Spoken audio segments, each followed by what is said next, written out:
Hola, ¿qué tal? Muy buenos días a nuestra querida audiencia que nos acompaña el día de hoy. Sean bienvenidos una vez más a su podcast El Sendero del Derecho en su cuarta transmisión referente a la materia de Derecho Mercantil. Como de costumbre, nos acompañan mis compañeras Yuridia Hernández, Jacqueline Cancino, Mónica Betanzo, Alma Yáñez y un servidor, Osiel Rojas. En esta ocasión abordaremos el contenido de la propiedad industrial, en donde encontraremos temas de suma importancia como lo son las disposiciones generales, invenciones, marcas, patentes y su respectiva forma de registro, secretos industriales y por último, pero no menos importante, la denominación de origen con su forma de registro. Todo esto con el fin de proporcionarles información que ayuden a enriquecer su conocimiento con respecto a este tema. Sin embargo, antes de argumentar de lleno este tema, hay que tener en cuenta de manera clara y precisa lo que es la propiedad industrial.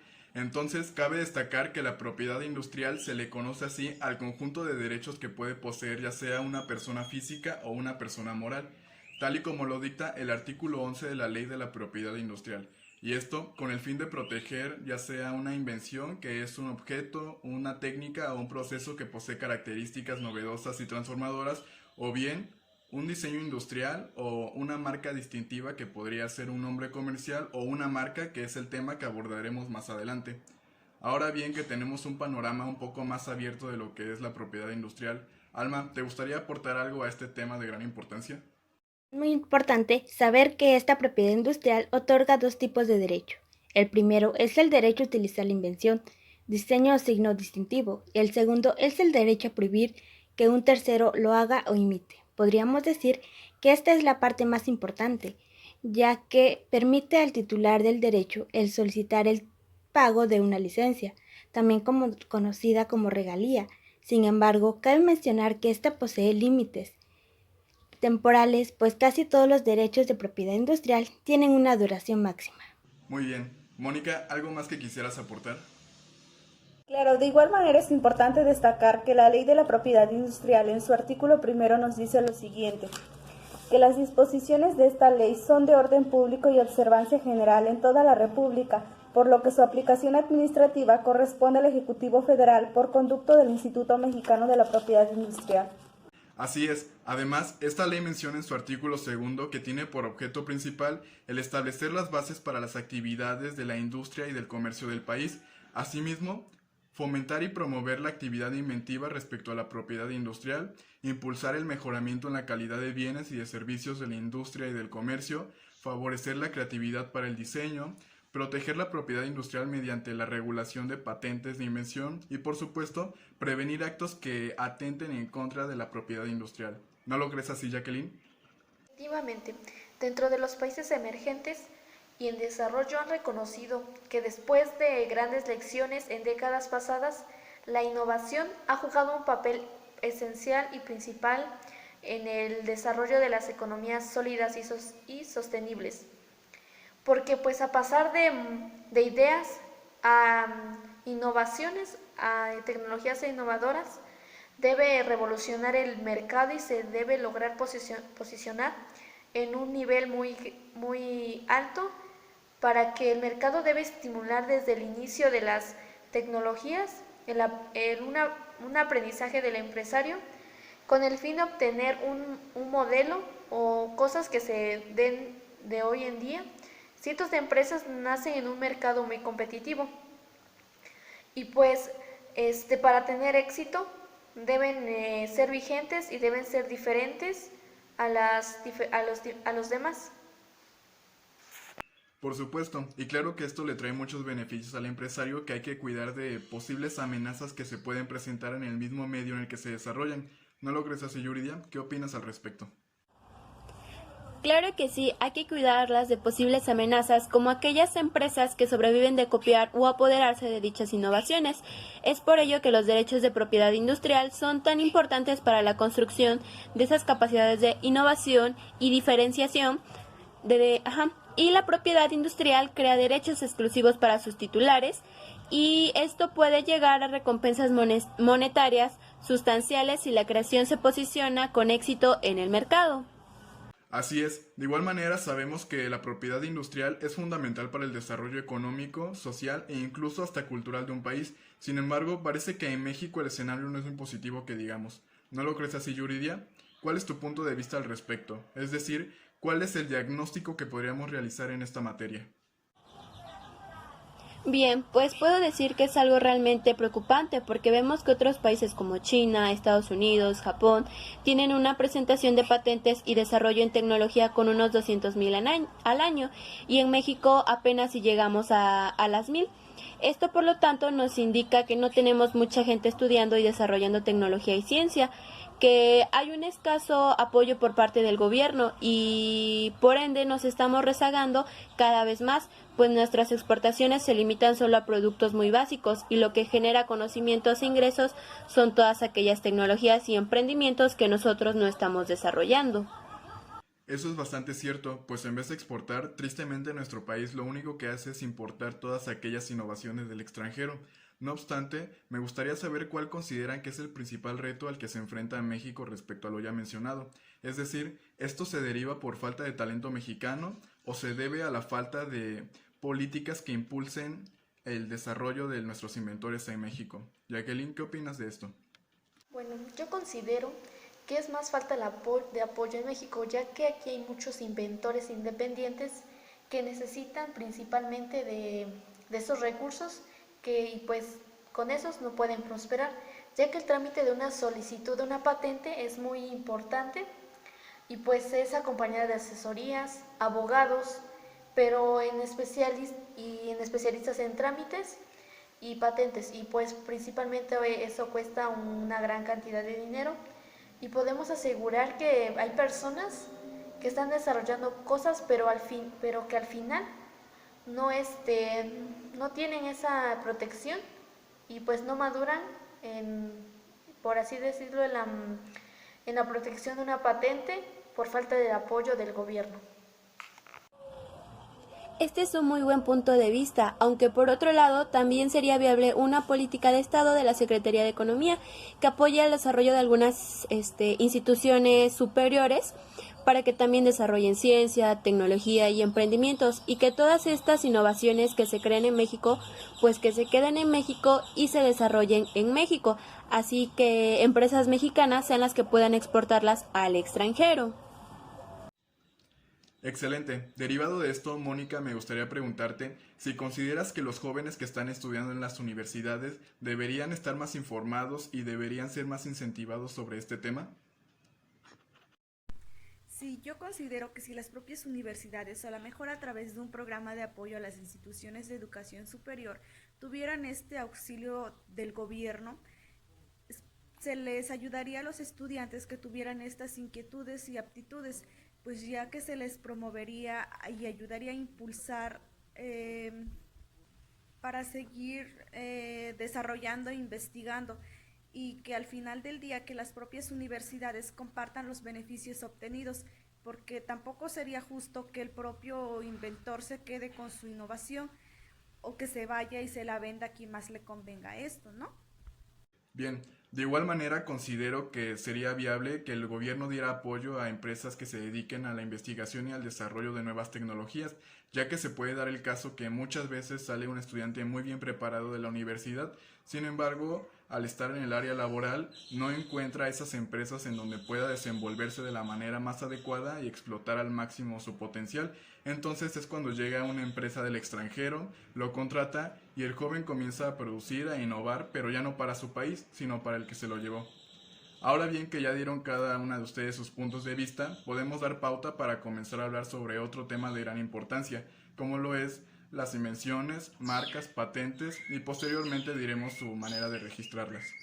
Sabemos que una invención es toda aquella creación humana que sirve para transformar la materia o la energía que existe en la naturaleza.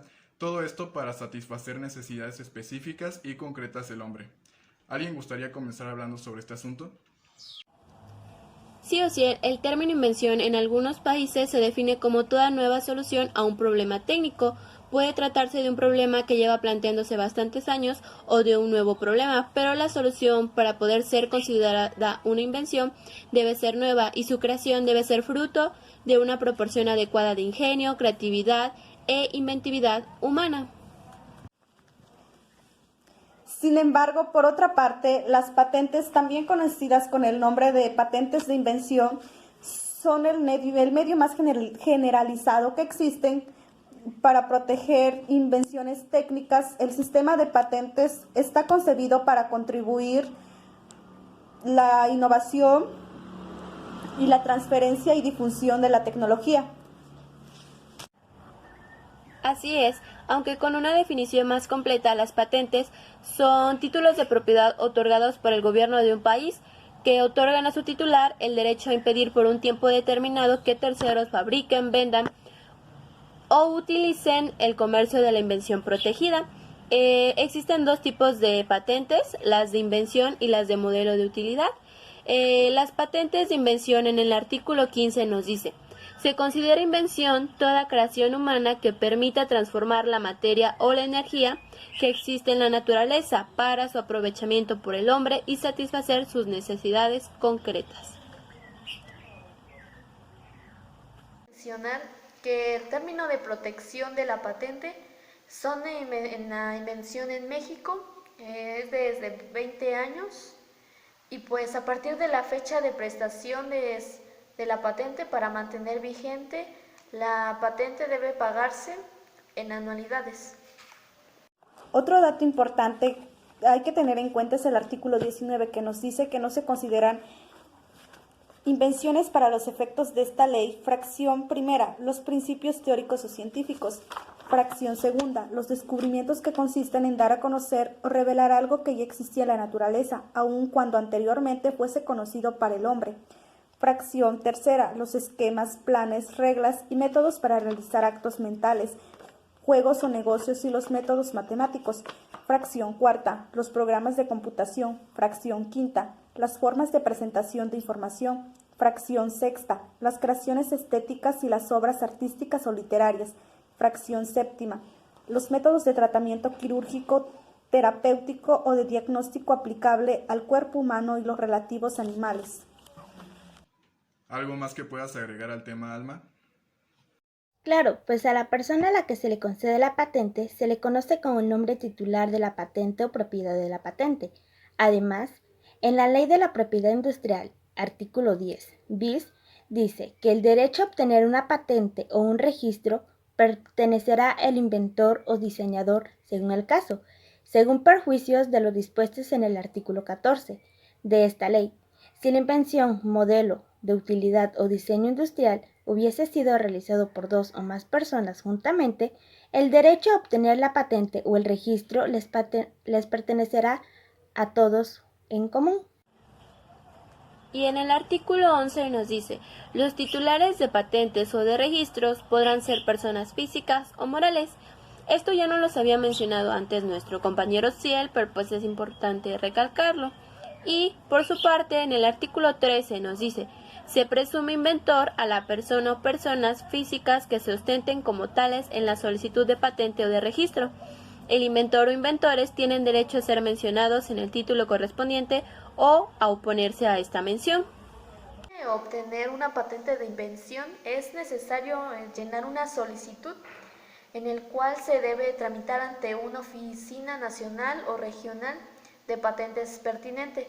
Entonces, en la solicitud el solicitante debe hablar detalladamente de la invención o a detalle, para que se pueda comparar con una tecnología anterior o existente en ese mismo campo, pero debe demostrar que es nueva. En principio se considera ilegal la expropiación de una invención patentada sin previa autorización y el titular de la patente. Esto es algo que debemos tener muy en cuenta. Por supuesto, y la protección finaliza al tiempo que expira la patente y la invención pasa a formar parte del dominio público sin protección de la patente, y el titular de la patente deja de tener los derechos exclusivos de la invención, así que pasa a estar a disposición a los fines de su explotación comercial por terceros. Los titulares tienen la facultad para conceder una autorización o una licencia a terceros para que utilicen sus convenciones sobre la base de condiciones convencidas entre ambas partes. Además, cada titular tiene la facultad de vender a terceros los derechos conferidos por la patente, quienes lógicamente pasarán a ser los nuevos titulares de la patente. Considero que con estos argumentos queda explicada de manera explícita lo relacionado con el tema. Ahora bien, ¿qué me pueden mencionar sobre las marcas? Ya que es un tema del cual hay mucho de qué hablar debido a las invenciones de hoy en día. Por marca entendemos la combinación de signos que diferencian en los productos o servicios de una empresa a los demás. Estos signos pueden ser palabras, fotos, letras, números, formas y colores o una combinación de los mismos. Además, cada vez son los países que autorizan el registro de formas menos tradicionales de marca, como son los signos tridimensionales, como la botella de Coca-Cola.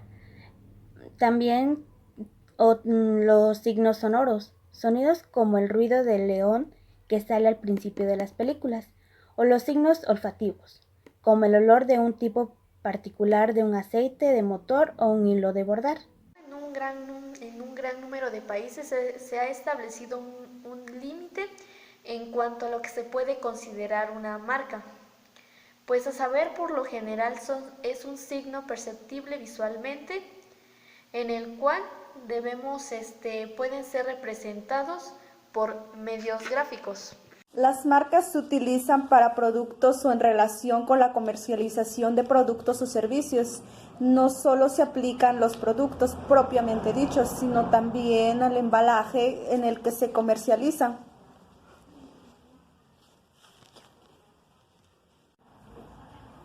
En cuanto a su utilización para la venta de productos, se trata correctamente la utilización de signos de anuncios, por ejemplo, los periódicos, la televisión o en escaparates. Pero existen otras categorías de marcas al margen de las que se utilizan para identificar la fuente comercial de los productos o servicios. Por marcas colectivas se entienden las marcas que son propiedad de una asociación, por ejemplo, asociación de contadores, de ingenieros, cuyos miembros utilicen la marca para denotar cierto nivel de calidad y otros requisitos impuestos por la asociación. En términos generales, las marcas desempeñan 4 funciones principales: diferenciar los productos y servicios de una empresa de las demás. Es decir, que las marcas facilitan la selección de los consumidores a la hora de adquirir los productos o de utilizar determinados servicios, en el sentido de que los permite identificar un producto, un servicio que ya conocen o que han sido objeto de la publicidad. Las marcas diferencian productos o servicios de la fuente determinada de productos o servicios idénticos o similares, pero que provienen de otra fuente. A esta función se le conoce comúnmente como función de garantía. Se utilizan para promover principalmente la comercialización de productos, la venta de productos y la prestación de servicios. Excelente, ya tenemos claros los conceptos que nos acaban de proporcionar. Sin embargo, surge otra interrogante aquí, ya que como sabemos, para tener una marca previamente hay que hacer un registro de ella. ¿No es así? Y bueno, en México, como primer paso que tenemos que hacer para registrar una marca, lo podemos hacer muy fácil y rápido por medio de internet a través de la página www.marcanet.inpi.gov.mx. Ahí vamos a introducir el nombre de la marca y haremos una búsqueda muy rápida para ver si no existe otra marca parecida o similar a la nuestra. Esto con el fin de evitar algunos pasos y, por supuesto, evitar pagar algo que no vamos a necesitar. Sin embargo, existen otros pasos para el registro de esta marca. ¿Me los podrían mencionar? El segundo paso es llenar la solicitud de registro. Esta solicitud se puede descargar en la página que ya mencionaste, Ociel, y es un formato de registro en donde se debe de llenar algunos datos respectivos a tu marca.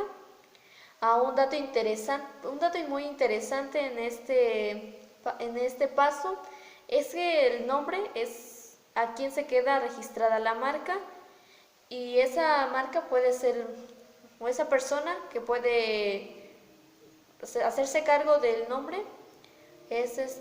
puede ser una persona física o una persona moral. Cualquiera que sea, pues debe ser consciente que debe quedar registrada la marca, y pues esto también puede haber un cambio de nombre, pero eso significa un mayor esfuerzo y pues dar más tiempo y más dinero. Además que hay que identificar a qué tipo de categoría pertenece la marca que vas a registrar o patentar. El tercer paso es descargar tu línea de captura. Esto significa que una vez realizados los dos pasos anteriores, vamos a descargar la ficha de pago, con la que puedes acudir a diversas instituciones bancarias. Aproximadamente el costo está en 3.200 en el IMPI.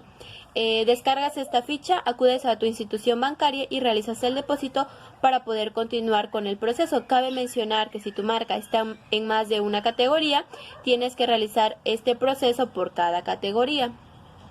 El cuarto paso consiste en que una vez realizado el pago, podemos junto con nuestra solicitud de ficha de pago, podemos acudir a cualquiera de las oficinas del Instituto Mexicano de la Propiedad Intelectual, ya sea de manera presencial o de manera digital, ya que en línea también se puede hacer un acuse de trámite que estamos realizando, aunque lo más recomendable es hacerlo de forma presencial para que así estés seguro de tu proceso de registro para que tu marca continúe.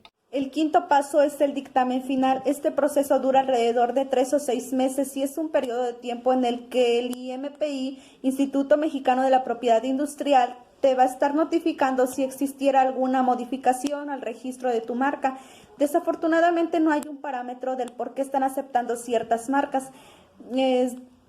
Siempre vale la pena estar al pendiente de la correspondencia normal y del correo electrónico para que te notifiquen si existirá algún rechazo por alguna situación. En algunas veces puede suceder, pero algunas otras veces no es así y solamente te dicen que tu marca es rechazada. Y eso, lo del IMPI, no garantiza el registro y es por ello que si tu marca es rechazada, el dinero que hayas invertido no lo verás de regreso y se tendrá que reiniciar nuevamente el procedimiento. Bien, entonces como quien dice, hay que ser muy pacientes para esperar que nuestra marca sea registrada con éxito. Gracias a todas por sus aportes que dieron a este tema.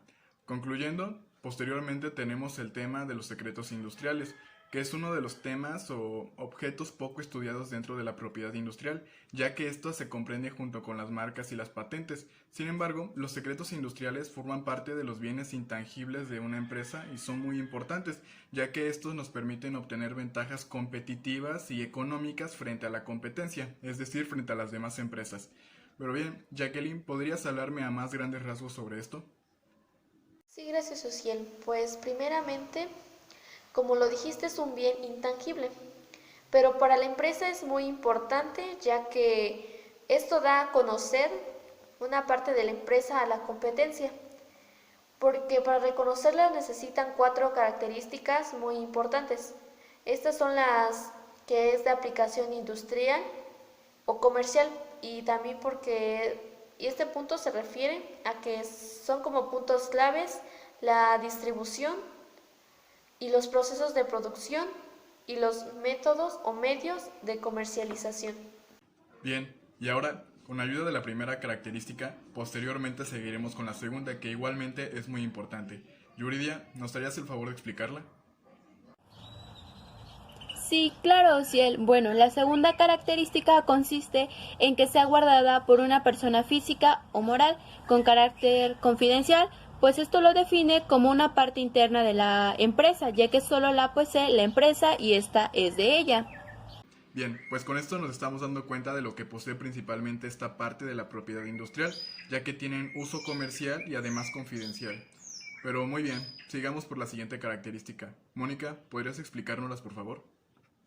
Sí, yo sé, les explico. Como tercera característica es que signifique obtener o mantener una ventaja competitiva o económica frente a terceros en la relación de actividades económicas. Es como más o menos ya les habíamos mencionado.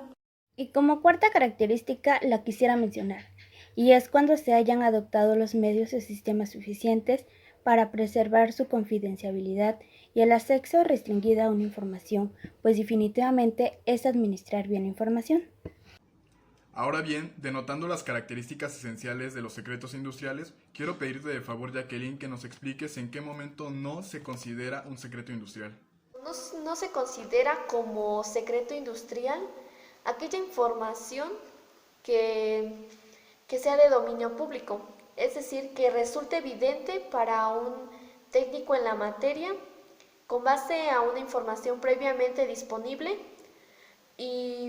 o que se deba hacer divulgada por una disposición legal o por una orden judicial.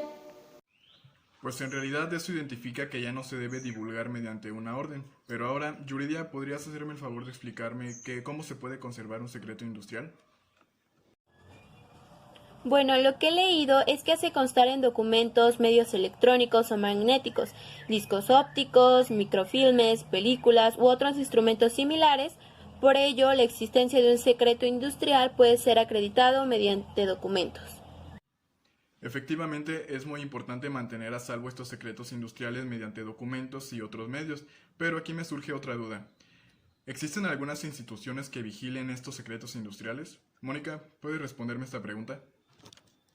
En el caso de los secretos industriales, el Instituto Mexicano de la Propiedad Industrial se encarga pero no expide títulos, como sí lo hace tratándose de los patentes o las marcas, debido a que no existe un registro para proteger los secretos industriales. Esto se debe a que existe un registro de secretos industriales, pues al revelar la información que constituye un secreto industrial a un registro público, como el INPI, esa información perdería su secrecía y evidentemente ya no podrían construir un secreto industrial. Pues como comentario me gustaría agregar que es muy importante tener a alguien que regule los secretos industriales para que no surja un problema o un inconveniente. Pero bien, ahora me gustaría hacer otra pregunta. Jacqueline, ¿qué derechos surgen o se generan de tener un secreto industrial? El principal derecho que se tiene o tiene el titular en un secreto industrial es de uso exclusivo. Bueno, se debe a que el derecho a usar en forma exclusiva aquella información de aplicación industrial o comercial y pues que se guarde con carácter confidencial, que es un punto muy importante, la confidencialidad, que significa obtener o mantener una ventaja en la competitividad económica, pues frente a terceros y realizar o la realización de actividades económicas. Pues como ya lo habíamos mencionado con anterioridad, aquí es muy importante la confidencialidad y la competitividad mediante terceros. Pero bien, ahora me gustaría saber, Yuridia, si estos secretos industriales tienen vigencia. Pues más que nada, la vigencia de un secreto industrial está condicionado al tiempo en que se mantenga la secrecía. Por tanto, quien posee un secreto industrial podrá celebrar contratos de licencias que superen ampliamente los plazos de vigencia de las otras figuras, como los 20 años que son para las patentes y 10 años que son para las marcas, que éstas pueden renovarse por periodos de la misma duración. Pues como nos dimos cuenta, aquí manejamos las patentes y las marcas que forman parte esencial de los secretos industriales, y pues la empresa debe respetar el plazo acordado con las patentes y las marcas. De igual manera, tenemos que tener muy en cuenta y de manera precisa claros los ejemplos que son de los secretos industriales. Ejemplos muy claros que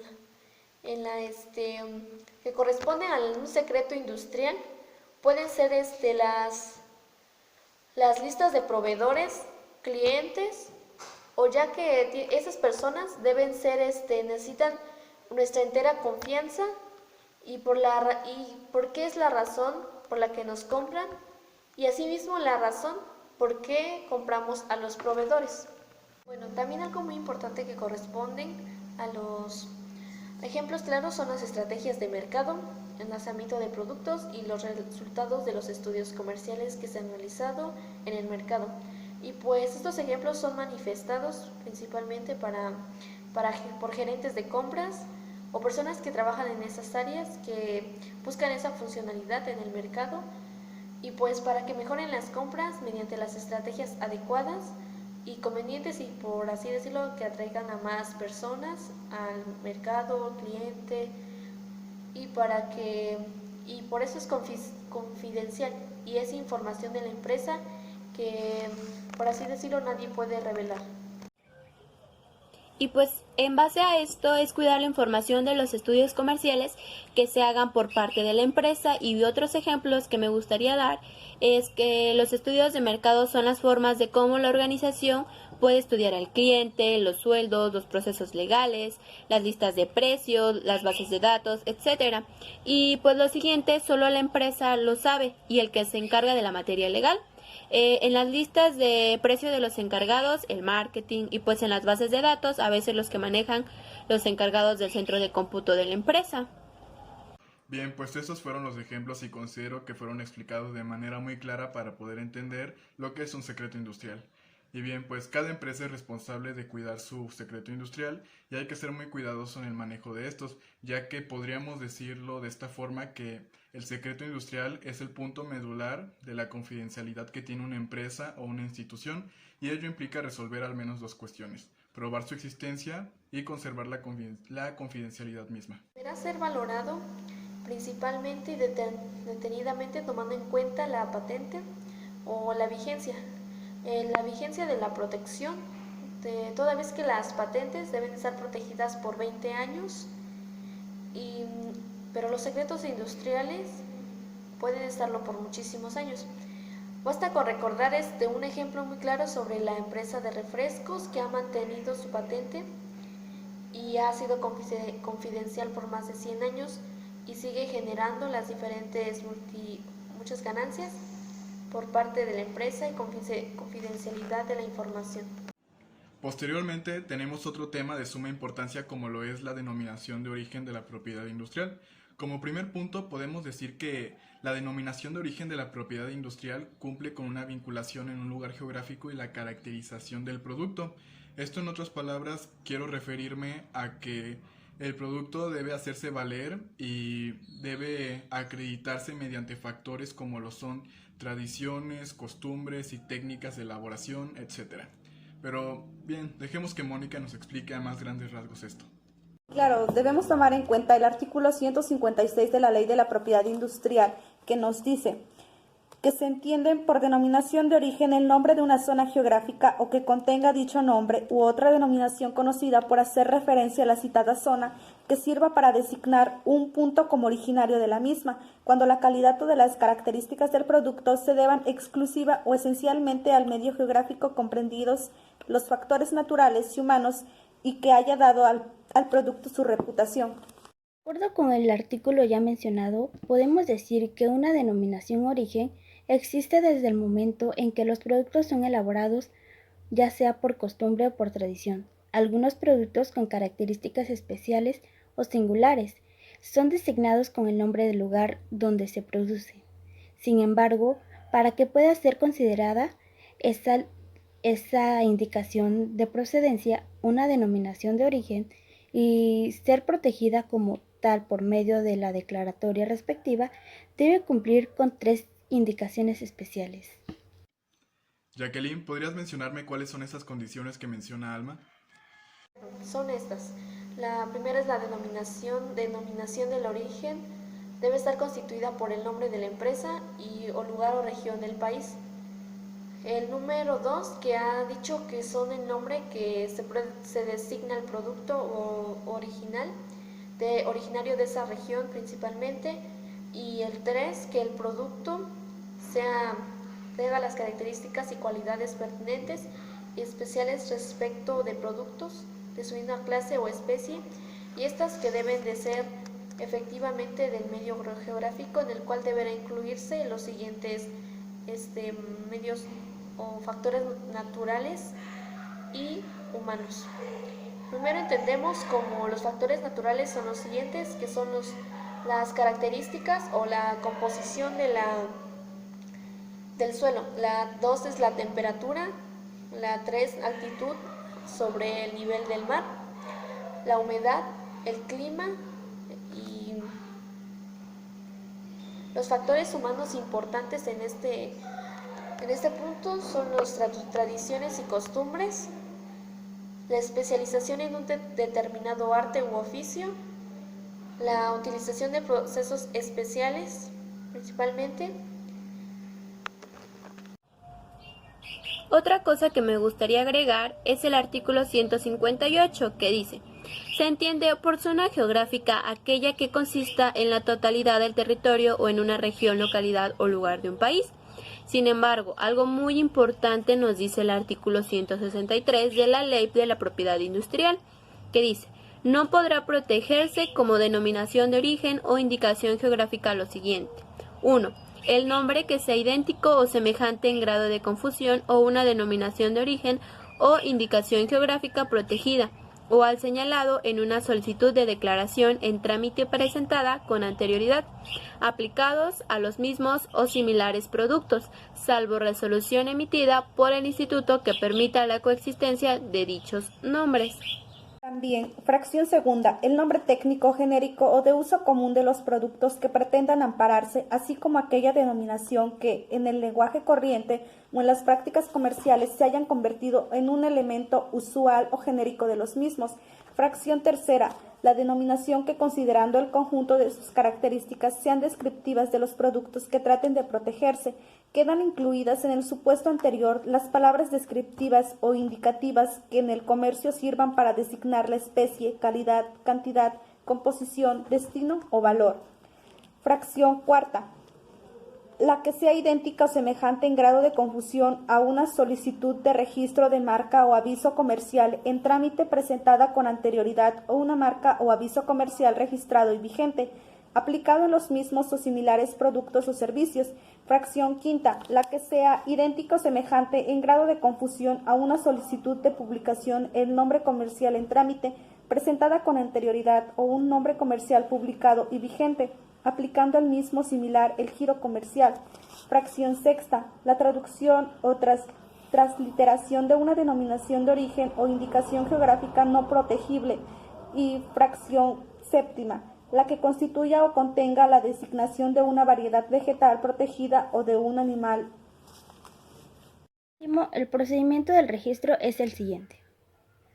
Por la iniciativa del Instituto Mexicano de la Propiedad Industrial o a petición de quien acredite los intereses jurídicos, que para ese efecto se entiende que para ser personas físicas o morales que se dediquen directamente a la producción o elaboración de productos que se pretenden proteger con la denominación de origen, las cámaras o asociaciones de fabricantes o productores y las dependencias o entidades del gobierno federal y de los gobiernos de entidades de la federación, para que pueda realizarse una solicitud de la declaración de una denominación de origen, se debe de tener los siguientes requisitos: que el trámite sea iniciado a petición de quien demuestre tener interés jurídico. Deberá presentarse una solicitud por escrito a la que deberán acompañarse los documentos y tendencias que sirvan como soporte a la solicitud. En ella deberán señalar lo siguiente: el nombre, domicilio y la nacionalidad del solicitante. En el caso de que persona sea moral, deberá señalarse la naturaleza y las actividades que se dedica. Indicar y acreditar el interés jurídico del solicitante. Mencionar la denominación de origen objeto de la solicitud. Establecer una descripción detallada de los productos que pretenden protegerse con la denominación de origen, atendiendo a sus características y componentes, formas de extracción, procesos de elaboración y producción.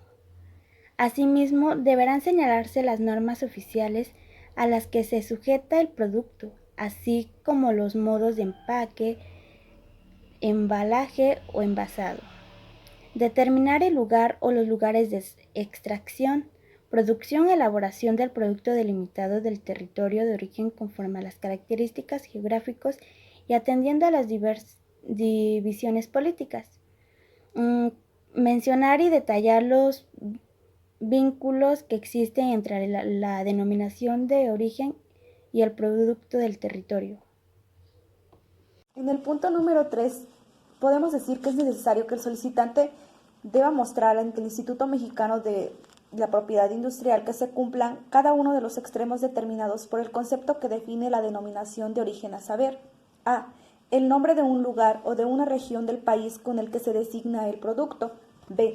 Que el producto cuente con calidad o características que lo individualizan determinándose cuáles son estas. Y C.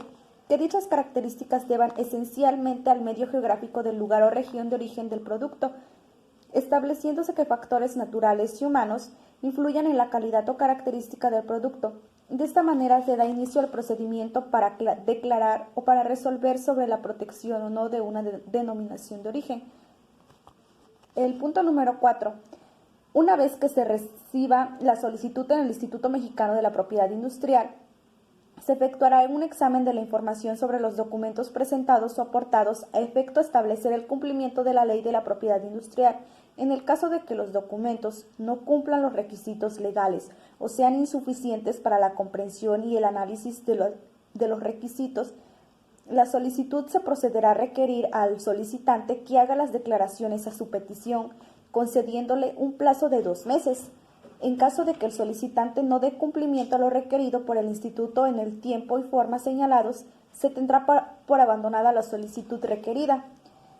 En el caso de que el procedimiento se haya iniciado de oficio, el extracto de la solicitud deberá contener la mención de la denominación de origen, de la descripción del producto o de productos que pretenden protegerse y del señalamiento de los vínculos entre denominación, producto y territorio.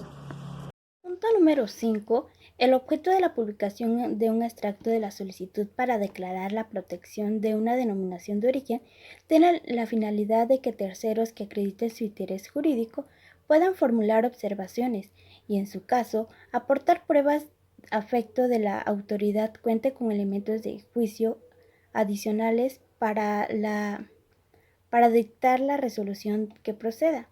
Pruebas de todo tipo podrán ser admitidas, excepto la confesional y la testimonial. Las pruebas periciales corresponden al Instituto Mexicano de la Propiedad Industrial o a quien ya sea designado por este.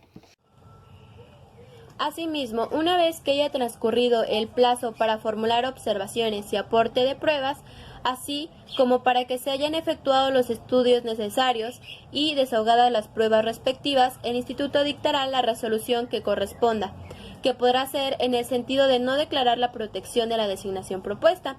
La vigencia de la protección de una denominación de origen se encuentra determinada por las condiciones y requisitos que la motivaron, es decir, que mientras no exista una modificación de dichas condiciones de vigencia, continuará por tiempo indefinido. Posiciones de este acuerdo también se refieren a la protección en México de las denominaciones de origen extranjeras. Por su parte, la Ley de la Propiedad Industrial establece que las denominaciones de origen protegidas mediante la declaración de protección podrían obtener su reconocimiento en el extranjero mediante el trámite de registro que será realizado por conducto de la Secretaría de Relaciones Exteriores. Para finalizar esta transmisión, tenemos como conclusión el poder decir que la propiedad industrial es un tema sumamente importante, sobre todo si tenemos en mente hacer negocios, más en esta era, que es la era digital, en donde es mucho más fácil comunicarse a nivel mundial, sobre todo por las cuestiones del Internet y de las nuevas tecnologías que se están desarrollando día con día. Esto quiere decir que tenemos que saber sobre la propiedad industrial sí o sí, ya que esto nos permitirá hacer negocios con nuestros propios conocimientos y herramientas que estén a nuestra disposición, y lo único que vamos a utilizar van a ser el sistema jurídico y los tratados internacionales que protejan la propiedad industrial, claro, a nuestro favor. De igual manera, quiero agregar como comentario importante que la propiedad industrial también podemos denominarla como capital industrial, ya que estos conocimientos y estas herramientas que mencioné con anterioridad que poseemos, podríamos considerarlos como activos que en cualquier momento podríamos utilizarlos, licenciarlos o incluso hasta venderlos. Si tenemos bien protegida la propiedad industrial, podemos vender nuestra invención al precio que nosotros consideremos más apropiado. Por ello es de gran importancia saber sobre este tema. Muy bien, pues esto ha sido todo por esta ocasión. Esperamos que el video haya sido de gran ayuda para reforzar los conocimientos que ya tenían previamente sobre el tema. El Sendero del Derecho les agradece la atención y el tiempo prestado. Hasta la próxima.